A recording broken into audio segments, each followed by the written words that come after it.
Hi there everybody, this is Jeremy Rowland with the 5 Pencil Method team, and today I'm here for a very special event.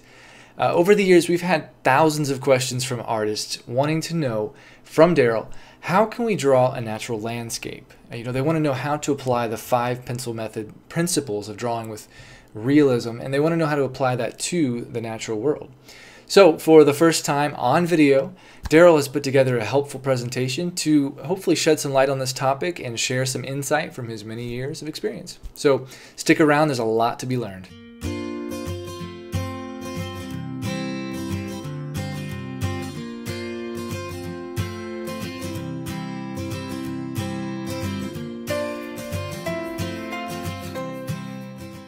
All right. Hey, we sent out a survey just asking the question about what do you like about drawing scenery? There's just so many fascinating things, and I realize that there's such a variety of scenes. What do you think is challenging, or what draws you into wanting to draw any particular scene? I go through some of the same things, and yet I find that there's some very consistent things that I want to try to see if I can achieve. And so some of you responded to that survey and asking questions or mentioning what you are particularly interested in. And one of them was what draws me into, and I realize I draw, but anyway, what draws me into wanting to draw any particular scene, what interests me. And again, the choices are just almost endless. Because everywhere we look, we have a different scene. And we can always find fascinating things about each and every one of them. But some of the challenges that I really want to be able to see if I can do and communicate, because it's just part of our everyday life. When we look around, we're always seeing distance. We're able to tell instantly because our minds are so fantastic. And we don't think about it because our minds are instantly reading what's in front and what's in back.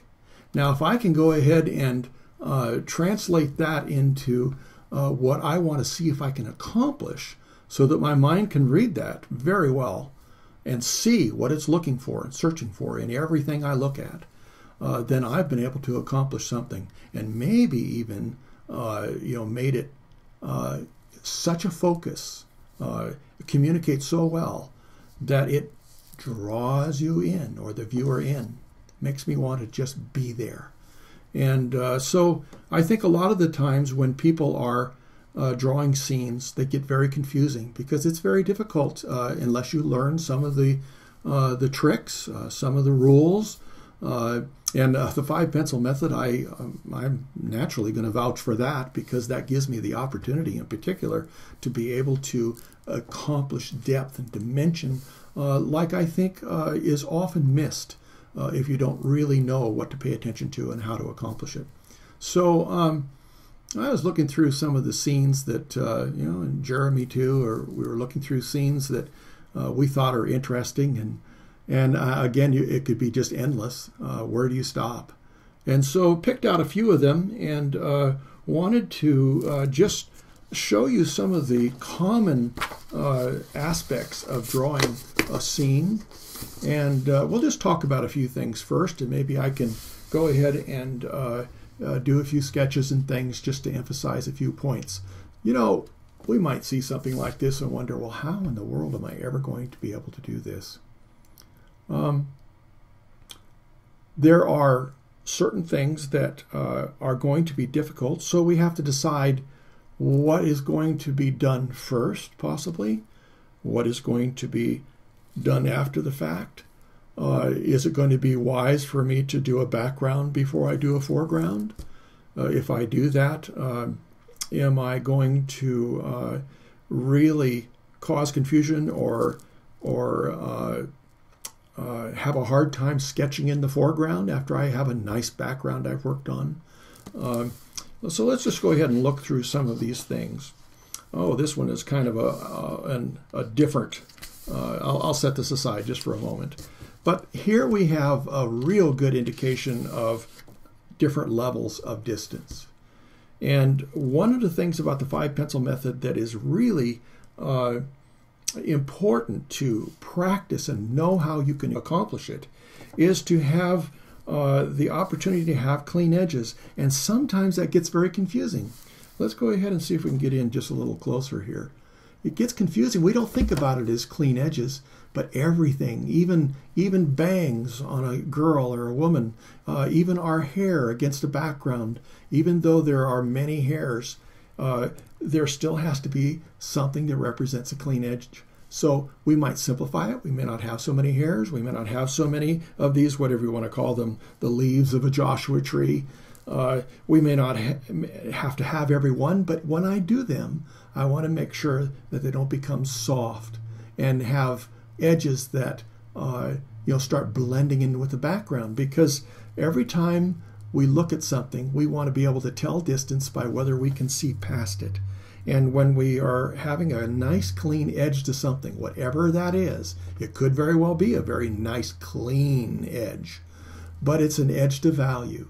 As soon as I start getting into outlining something, and we could do that on this, if I'm coming up here and I'm going to just start creating, an outline, it's going to be very difficult now for me to show that, well, that's separate from the background. Because what happens when we draw a line, and it's real tempting to do that, when we draw a line, it takes away much of our opportunity to show depth and dimension. In fact, in most cases, it's going to kill your opportunity to do it. Now, if I make this a silhouette, let's say, and I now take away that line, and I make it an edge to value, now I have a chance to show that this is separate from that background. And because it's now a value, and it's what I call a clean edge to value. We no longer have that line confusing the issue. Now, I can do something that's very light and have that opportunity to regulate, whether this is a light green or a brown or a red or whatever it happens to be.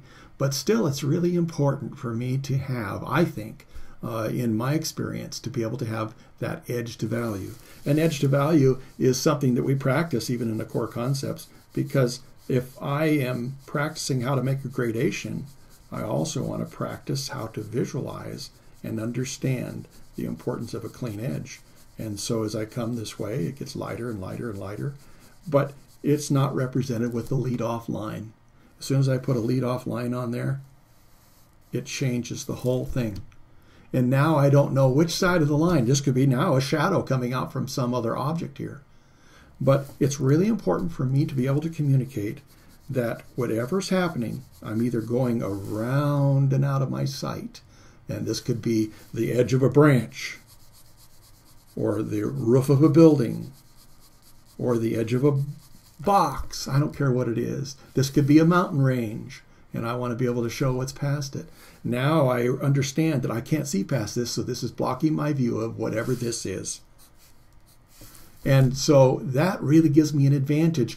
Or this is in front of this, depending on how I construct the rest of my drawing and what kind of a subject we're working with. This could very well be something that's light, and it is just like me putting a piece of paper in front of this one. And now we have an opportunity to see the shadow coming out from underneath of it. So if you can see that difference, all we need to know is, how am I going to go ahead and really demonstrate that there's two completely different levels? And then the rest of the information that we add into our drawing lets us know whether this is a shadow coming out from underneath or whether this is going around and out of our sight. Much like the world. If we were looking from high in space at the edge of the world, we'd see the edge finally, and we wouldn't be able to see what's on the other side. There'd be something blocking our view, the Earth. And so it's just like that. Everything is very, very consistent. That's one of the nice things about learning some of these rules, because you can start applying them over and over and over again in many different situations. This is an interesting subject here in that you'll often find that there is going to be an opportunity for a silhouette or just a tree in front of a scene that you might want to have in the background. In this case, we have fog. It could be clouds. We have the pasture in the foreground. But look again at what's happening here. We have clean edges. we have something that is coming up from behind this little bit of a knoll in the pasture. And we want to be able to have that advantage, take advantage of it when you see it, recognize it, utilize it, and be able to, do what you need to do to communicate it. Because this is what is going to help us understand that there are different levels here. And so then we go with a little lighter value, and we see that this has a clean edge as well. It may not always be this way. Maybe it will be contours like it is in here. These are soft edges. And so that means that we're be able to basically see in and out of that rolling grass, and we're not having anything block our view. And so these are very, very important elements when we come into drawing a scene. Now, obviously, we have fog here, so we have something that's very soft.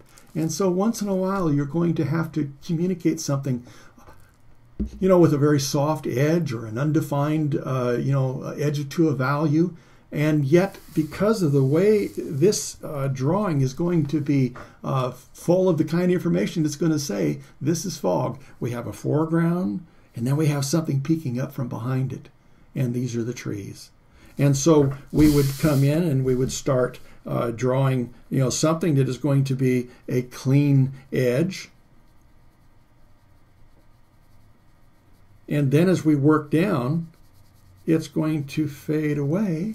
And we're going to have the opportunity, to have, always go the wrong direction. I always do this. I don't care what I'm doing. And so anyway, now we have a chance again, and I'm using a 2B, which isn't what I would recommend all the time, but for the sake of illustrating online on the internet here, it makes it a lot easier for you to see. Otherwise, it can get too light. But now I have the opportunity to at least, and there's much more that I could do, but now I have the opportunity to suggest that I'm going down behind something, because down here we have the edge to our different levels of value and clean edges that we're able to use to show there's something between this and that. And over here, we could have mountains or hills in the background on another level. Maybe there's another level of fog in between. Oh, here I am getting a little out of the frame here. But there's always these different opportunities for us to start suggesting what we have. When we have a tree like this, let me just flip this over quick. When we have a tree like this that might be in the foreground, and we are, just saying, well, what order do I put things in? What in the world am I supposed to do? How am I going to draw all those intricate little branches? First of all, you may not have to draw all the branches. And if it had leaves on them, it really would be the same principle. But it might be very wise for me to come in and start drawing a tone. And I'm just going to get something on here. Naturally, I would want it to be a wonderful, even gradation without something interrupting the flow of this range of value. I want to be able to have it, just usually you'll see a sky that's usually darker. Even if you look in the middle of the day, you look up at the top, right up into the sky, straight up, you're probably going to see a deeper, darker blue than you will at the horizon line. And that has a lot to do with, in this case, it might be that the sun was going down or it was early before sunrise and it was just about ready to happen. But the horizon will usually be lighter. And in this case, it could also be lighter because of the atmosphere, the fact that there is more atmosphere to look through as you look to each side at the horizon than there is when you're looking right up through a thinner layer, right straight up, and you start seeing a deeper, darker, beautiful blue. It's the same thing with this here. You see, that's just usually the way it is. It's almost always that way. Some of the things to recognize when you're going and doing a scene. But anyway, it's really nice to be able to, say, okay, this will be a little darker, and I like to work from dark to light as often as I can. I think it just works in a good functional order for me. And I can come down here lighter and lighter and lighter, and I'm putting this in very crudely, but anyway, now it's kind of grainy. And one of the other things that I like about drawing is not only to see distance and depth, one of my main goals, but that can be achieved also by having good separation between different textures. Now, if I have, a sky, naturally it's not going to be grainy. I mean, this could be the sand of the beach. It's got enough grain to it. But I can do a few things like this. I always want to be careful I don't damage my paper, because I want to be able to make modifications. If any of you have heard what I've had to say before, I love to make alterations because I just don't think of everything all the time. Yet when I start, I'm so absorbed with one element that I may not realize, how I'm going to want to adjust a detail or maybe proportion. I might have something completely in the wrong place. I want to be able to make those, changes possible. So I use soft things. I don't do this very often, but for clouds, I could come in here and I could say, okay, I want it to be a different texture, and this is going to help me have that opportunity to blend something in the background without damaging my paper. And so by not damaging my paper, I still have the tooth there. If I was going to come in with a tortillon, that's one of my main reasons for shortcutting with a tortillon, is that it has a tendency to mash down the tooth of the paper. And then I don't have that tooth, that valuable, precious tooth that I want to maintain as much as I can all the way through my drawing. I want to be able to have that there so that I can still draw values. I can still draw detail. I can still have a full range of value because that tooth is there, scraping off the pencil as it comes across, those little peaks, if you think of them like mountains. So here we have this tone down here, and now, I realize this is quick, but here we have this gradation. I've already created that now, and if I could have done something else first. There's always another approach to something, but now I can come in and I can make my silhouette, and I would make it very simple. But see, I could have done this very light if I wanted to know exactly where I wanted it, and I wanted to know that it was going to be in exactly the same shape and size, and I could make some alterations while I still had a chance and not confuse the drawing later on. I could do it first and do this very light, and then I would still be able to draw over it and through it without having to worry about having anything interrupted. I wouldn't have the drawing of the tree, messed up because I'm taking that, maybe the cotton ball, or just working with my pencil and trying to go ahead and go around it, but and smearing the darker parts of the tree into the background. I would come in here and do my tree.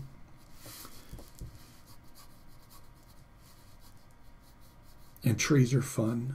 Trees are fun. You want to pay attention to, where it's going to be thick and thin. And naturally, just like perspective, trees are very interesting because they can give you the opportunity to demonstrate that, okay, the branch is going to be a little thinner the farther out it goes, and allow for that, than it is going to be down at the base. Trees almost always get thicker and thicker and thicker. So we have that advantage too. We know where we are on the tree by the thick and thin of what happens here, until it finally gets down on these little twigs and these small little branches that give it the grace and the finishing touch, the canopy over that tree.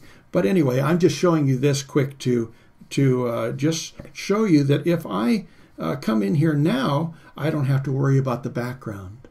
I have an opportunity. I would still be very careful and not use the point of my pencil with a lot of pressure and not come in here and outline things. But I want to be able to know that I can create this tree and not have to ruin my already wonderful gradation of my sky in the background. Now, if I was drawing this tree and I tried to come in later and put in my value, I would probably run into a little bit of a problem, because what's going to probably happen, I'm going to try and get close. Oh, but maybe I won't be able to get so close. I'm a little afraid of getting right to the edge of that branch. So you end up by having some places that are a little lighter And because you're trying to get around here, well, you move your drawing around, and now some of these are going one direction, and then they turn and go the other way, and you come over the top, and you end up by, going around this branch, and you end up by creating almost a halo around it, which is a very, very poor halo. But it's very difficult to have a nice even flow of your value all the way behind. Every time you have to hop over something, it's harder and harder to believe that it just went straight on through, like this is uninterrupted. There was no tree there to begin with that influenced me at all. And so now this almost starts becoming something else, both because of my stroke and because it's hard to regulate the value when I have to come in here and I have to make all these spaces, a little bit darker or whatever the case may be. I'm going to probably have a hard time really having a nice flow to the value and not have kind of a chunky, inconsistent application of the value. So I like to keep from doing this later if I can help it. Once in a while, you're going to have an exception. But I would suggest you try this method. And again, you can put your tree down, however it's going to be and whatever you like. Get that all worked out, making sure that you can still change it so that you don't get stuck with something that maybe you just pressed the pencil in too hard and scored. But keep this very light and then come through all the way through without having to stop for a branch or twig and not have to worry about going around anything. And just take your value all the way through. And when it's light like that, you can still come in and even do this if you don't have much pencil work in your tree. And then come in, now you know where your tree is supposed to be, and you can come in there and re-emphasize it. Let's just see, let's just take a quick look at a few other things here. There's so many things to talk about. There's so many things that it's fun to see the consistencies and yet the variations of some of these things. Here we have water here. Well, how in the world would we draw a scene like this? How in the world would we ever be able to demonstrate that wave with all that wonderful spray but there's still an edge to it, and there's still a darker ocean behind. It isn't always going to be this same value range. Maybe some of the things might be tossed up and they'll be a little different. Maybe this would be a lot lighter here. Maybe it isn't going to be such a dark ocean behind. But if you can pay attention and regulate your values, you're going to be able to come up with something that is at least going to be an advantage by having a difference in value. So we could have this ocean back here, and we can come down and actually now create the edge for our ocean. And it's kind of fun to do. And I can do a certain amount of it like this, keeping my pencil probably in the same position and not trying to go around things, except where I want to come into one of these little places in the wave that has a little peekaboo part that goes into the you can see through into the ocean, and naturally there's going to be irregular edges to this, but I can come in and create those little fissures. See, as soon as I turn my pencil, I don't know if you can see that, I have a pencil stroke going the opposite direction.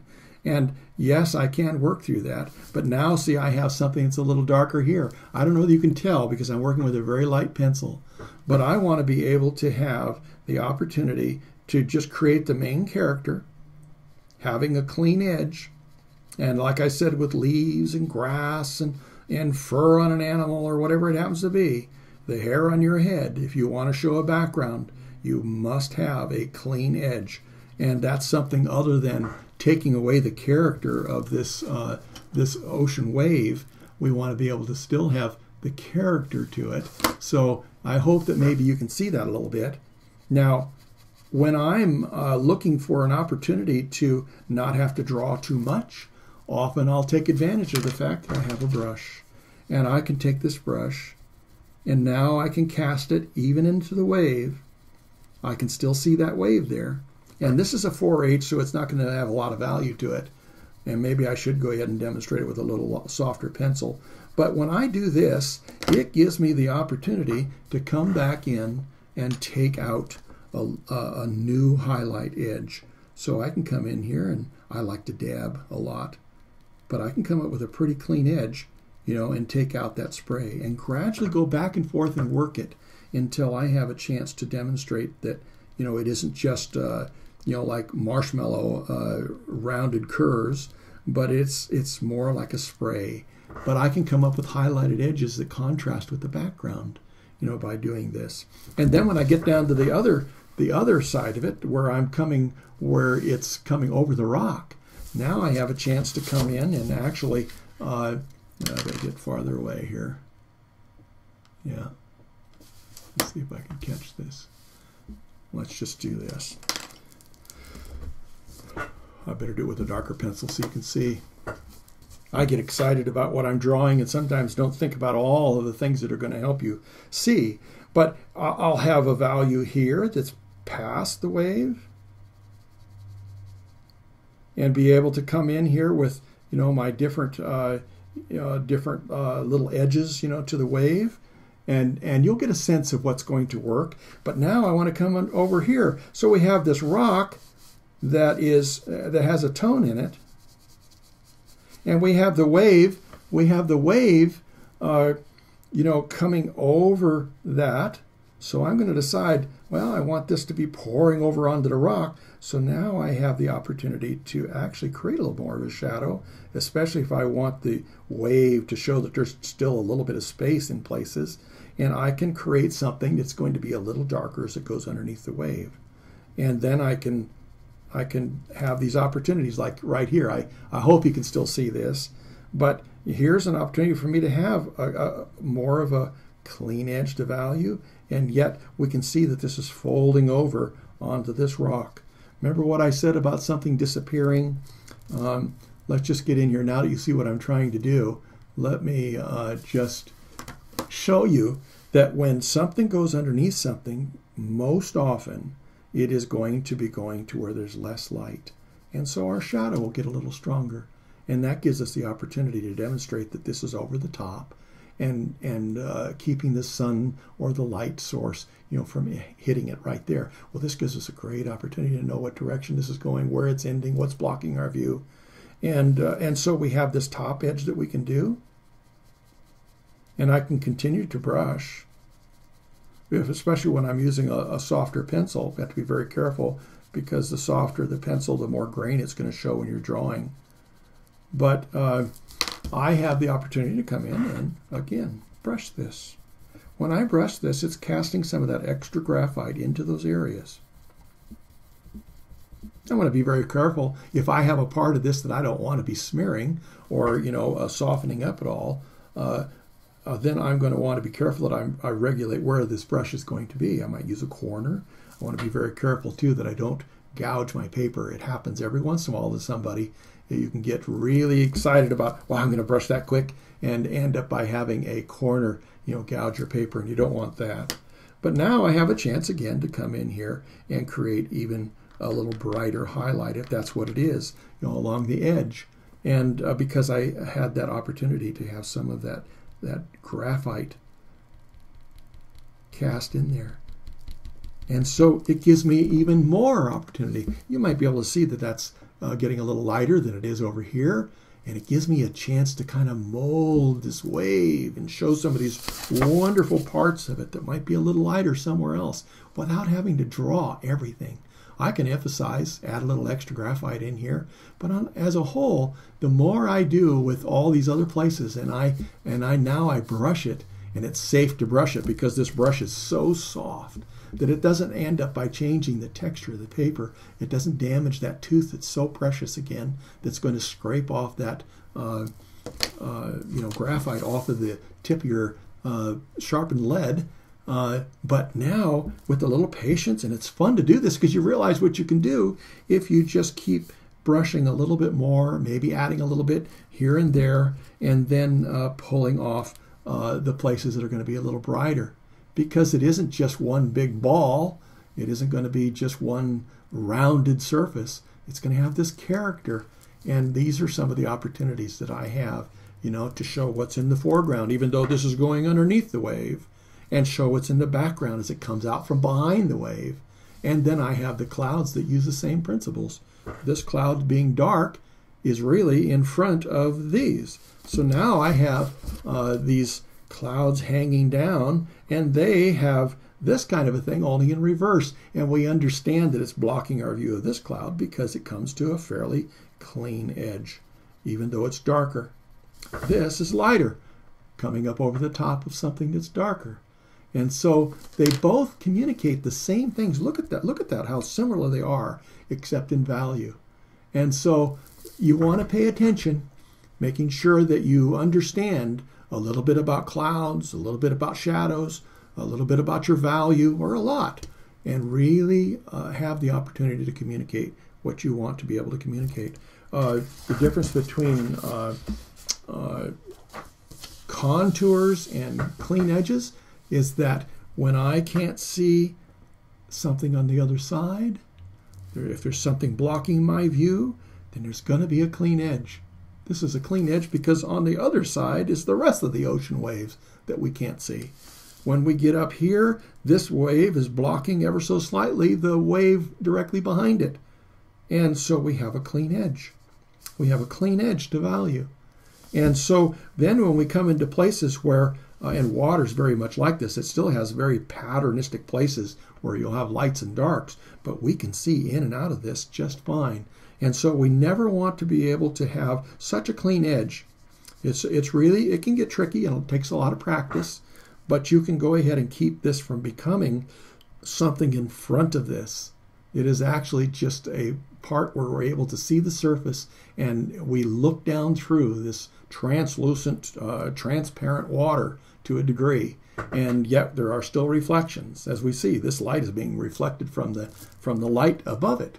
But now we're looking through the water and it's not getting the light, and we might see something quite a bit darker. So even though this may look quite clean, I end up by not making this quite as clean of an edge to the value as I might up here. And I certainly don't want to come in with an outline because this is going to, again, kill my opportunity, for showing depth. If I came in here with this, just to exaggerate it, well, we're going to have a real hard time showing the distance because an undedicated line, and that's what I like to call it. I like to call it that because I want you to pay attention, and I suggest that you see what side the value is. One side is usually shaded and or has an edge to value, and the other side is going to be a clean edge. That clean edge part, the part that we're not attaching to a value or a gradation, is going to be what's going to help us go past it or underneath of something. And so if we just have this, I can't tell what side. I might be able to get a little bit of an idea because obviously there's something back here. But until I go ahead and show that this wave is behind this one in some way, whether it's a light or dark value, I'm not going to be able to really make much out of this line. And then the other problem is with making a line is that so often, you forget. You just draw it, you see it, you're, making your outline to whatever it is, whatever scene it is. And then you end up by thinking, well, I better put an edge to value and fill it in somehow. And then when you do that, you're influenced by how dark the line is. And so if I'm going to put a line on, I like to put it very, very light so it's just enough for me to see it. So I'm never influenced by how dark the line is, by how dark of a value I'm going to have to put up to the edge of it, past it, or before it. And so this helps me too to be able to communicate even more because the levels and the different ranges of value are so important when I'm drawing a scene to be able to show depth and dimension and show the difference between contour and the dimensional lines that have clean edges. And you know good and well that it's rare that you're ever going to have a single line do anything. It might be a silhouette of a hair or something, but most of the time it's going to be your great opportunity, to show that there is something past or underneath. And that way I can regulate what value it is because that's another way we're going to be able to show what's in front and what's behind. Look at the values here. And you should pay attention to the values too. This is one of the things that I think is really exciting about looking at a scene. You might see, all of you have seen this, unless you've been, not paying attention or you can't see. But, you might have seen mountain ranges wherever you live. You might have seen situations like this where there's maybe a little different value or color, to the mountain in the background. And you're able to go ahead and suggest distance even more. I should have tried to print out something like that. But there's so much to cover that, we could just go on and on and on and on. But watch for those opportunities to see the different colors, the different levels of grayscale, whatever it happens to be. It's challenging to do it in grayscale, in black and white, but it really can be intriguing if you really take advantage of the rules, because you can still, even though you don't have a color change, you have a value change. And if you know how to separate these two elements and make them so that they're going to be something in the foreground, something in the background. Now, I just took these, corners for mats, but look at how well it demonstrates it. I mean, these could be mountains, in front of what's behind and all that. But some of you that live out in some of those wide expanses have probably seen, where you see the different levels of hills and valleys, and even the sky. It's going to be different bands of color. So I have to decide, is this going to blend in? Is it a clean edge? Does that mean that if this is a clean edge, does that mean that something's coming out from behind it and up?